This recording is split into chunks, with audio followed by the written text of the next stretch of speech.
আসসালামু আলাইকুম ওয়া রাহমাতুল্লাহ। আপনাদের সাথে কথা বলছি প্রফেসর ডক্টর মোহাম্মদ মহিউদ্দিন উজ্জ্বল।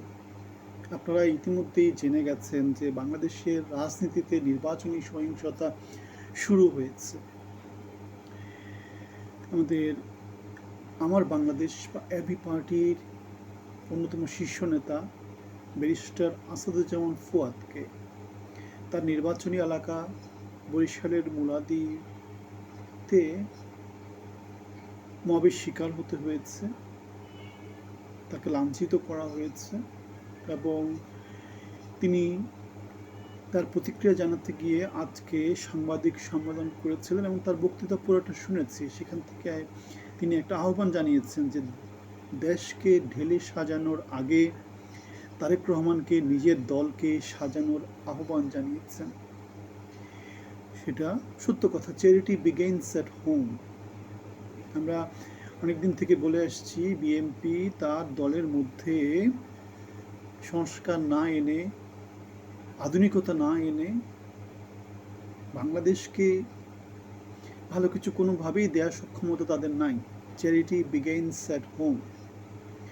দলের মধ্যে শিক্ষিত, রুচিশীল, ভদ্র, মার্জিত নেতৃত্ব যদি না আসে, জেলা পর্যায়ে যদি ভালো নেতৃত্ব না আসে, উপজেলা পর্যায়ে যদি ভালো নেতৃত্ব না আসে, সাংগঠনিকভাবে যদি ভালো নেতৃত্ব না আসে, আলটিমেটলি সেই পুরনো বস্তা পচা রাজনীতি চলতে থাকবে। এই কথাগুলো বাস্তবতা। এই কথাগুলো বাস্তবতা। আমরা সবসময় শীর্ষ নেতৃত্বকে বলতে শুনি শিক্ষিত লোক রাজনীতি করতে চায় না, শিক্ষিত লোক রাজনীতিতে অনাগ্রহী। সেজন্য তারেক রহমান কি করেছে, একটা সংস্কার প্রস্তাব দিয়েছে, সেটা হচ্ছে দ্বিকক্ষ বিশিষ্ট সংসদ। নিম্নকক্ষে থাকবে নির্বাচিত লোকজন, উচ্চকক্ষে থাকবে বিএনপি মনোনীত জ্ঞানী গুণী বুদ্ধিমান, মানে বিএনপি ঘরানার বুদ্ধিজীবীদেরকে দিয়ে তারা উচ্চকক্ষ তৈরি করবে, এমন একটা ব্যাপার স্যাপারের কথা বলেছে। অথবা লোকজন সমালোচনা করতে গিয়ে যেটা বলেছে সেটা হচ্ছে কি, উচ্চকক্ষ হবে, যে সমস্ত লোকজন নির্বাচন করে আসতে পারবে না তাদেরকে সেখানে যেটা বলে আর কি প্রতিস্থাপন করা হবে, তাদেরকে সেখানে মানে কাজ দেওয়া হবে। তারা তো বেকার থাকবে, তাদেরকে উচ্চকক্ষে নিয়ে গিয়ে বেকার দেওয়া হবে, দলের লেজুর বৃত্তি করতে থাকবে। এখন আমাদের মতো যারা রাজনীতি করেছে 5 বছর, বিএনপির জন্য ফুল টাইম সার্ভিস দিয়েছে, মাঠে ময়দানে হাটে মাঠে ঘাটে লড়াই করেছে, 17 বছর সত্য সুন্দরের জন্য সংগ্রাম করেছে, গণতন্ত্রের জন্য আন্দোলন করেছে, তাদেরকে বঞ্চিত করে বিএনপি বড় বড় বলে আওড়াচ্ছে, দেশকে হ্যান করেঙ্গে ত্যান করেঙ্গে। আমাদের তো মনে আছে না, হাওয়া ভবনের কথা মনে আছে, আমাদের বিদ্যুতের যে লোডশেডিং সেটার কথা মনে আছে, আমাদের কনসার্ট যেটা আছে চাঁপাইনবাবগঞ্জের ওদিকে গুলি করে মানুষকে বিদ্যুতের জন্য মেরে ফেলা হয়েছিল সেটার কথা মনে আছে। এগুলো হচ্ছে সংকটের কথা, যে তখনকার সময় বিদ্যুৎ মানুষ পেত না, কারেন্টের দাম মানে উৎপাদন ছিল না বিদ্যুতের, শুধু খাম্বার পর খাম্বা লাগিয়ে গিয়েছে, ট্রান্সমিশন লাইন লাগিয়ে গিয়েছে, কেননা ওখানে হয়তো বা কিছু টাকা পয়সা পার্সেন্টেজ আকারে কিছু আসে, এরকম একটা ব্যাপার স্যাপার। তাহলে তোমার উৎপাদন নয় প্রোডাকশনে তুমি ট্রান্সমিশন লাইন তৈরি করে কী কাজ? ডিজাস্টার ক্যাপিটালিজম টাইপের কিছু ব্যাপার স্যাপার আর কি। পরবর্তীতে সেটার ফয়দা নিয়েছে আওয়ামী লীগ। শুধু বিদ্যুৎ তৈরি করে গেছে, বিদ্যুৎ তৈরি করে গেছে, বিদ্যুতের প্রয়োজন ছিল না, বিদ্যুৎ উদ্বৃত্ত ছিল, দেশে থেকে বাইরে থেকে নানা জায়গা থেকে বিদ্যুৎ কিনেছে, বাংলাদেশকে বিদ্যুতের স্বয়ংসম্পূর্ণ করে দিয়েছে। এখন সেই বিদ্যুৎ স্বয়ংসম্পূর্ণটা বাংলাদেশের জন্য নতুন একটা লায়াবিলিটি হয়ে গেছে। ইন্ডিয়া থেকে বিদ্যুৎ আনছে, এখান থেকে বিদ্যুৎ আনছে। বাংলাদেশে যেটা চলে সেটা হচ্ছে বেসিক্যালি স্বার্থ সংঘাত। আমার কি চাই, আমার লাভটা কোথায়?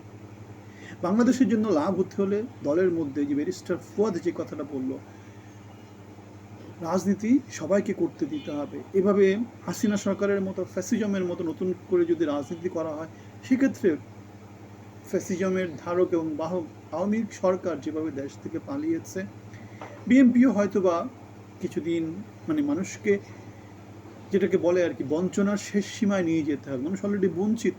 এখন যেটা হবে, আমি যেটা বলেছি সবসময়, যে গণতান্ত্রিক সরকার থাকলে, বড় দলের সরকার থাকলে যেটা হয়, অর্ধেক জনগোষ্ঠী বঞ্চিত হয়, অর্ধেক জনগোষ্ঠী সুখে শান্তিতে থাকে। যেমন আওয়ামী লীগের ক্ষেত্রে আওয়ামী লীগের অর্ধেক জনগোষ্ঠী সুখে শান্তিতে ছিল, বিএনপি বা অন্যান্য দলের লোকজন দুঃখে ছিল, বঞ্চনার শিকার হয়েছিল।